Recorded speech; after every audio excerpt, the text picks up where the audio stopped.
నిహారిక కొనితెల చైతన్య జొన్నలగడ్డ విడాకులపై ఎట్టకేలకు క్లారిటీ వచ్చింది. అందరూ ఊహించినట్లుగానే వీళ్ళిద్దరూ విడిపోయారు. మే 19న కుకట్పల్లి ఫ్యామిలీ కోర్టు చేరుకోగా న్యాయస్థానం వీరిద్దరికీ విడాకులు మంజూరు చేసింది.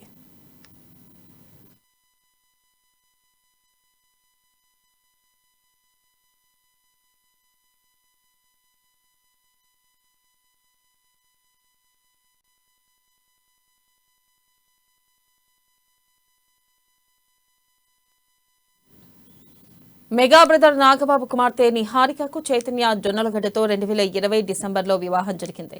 ఉదయపూర్ వేదికగా వీళ్ల పెళ్లిని మెగా ఫ్యామిలీ అంగరంగ వైభవంగా జరిపించింది. కానీ ఆ తర్వాత కొద్ది రోజులకే వీరిద్దరి మధ్య చెడినట్లు వార్తలు వచ్చాయి.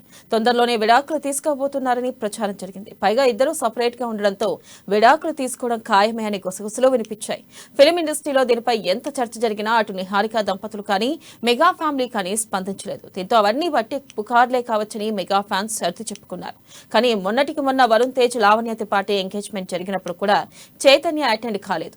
నిహారిక ఒకటే నిశ్చితార్థ వేడుకల్లో పాల్గొంది. ఇంటి అల్లుడు అయ్యుండి బామర్ది ఎంగేజ్మెంట్ కి రాలేదంటే నిహారిక చైతన్య జొన్నలగడ్డ విడాకులు తీసుకోవడం నిజమేనని అంతా ఫిక్స్ అయిపోయారు. ఈ క్రమంలోనే వీరిద్దరూ అధికారికంగా విడిపోయినట్టు తెలుస్తుంది.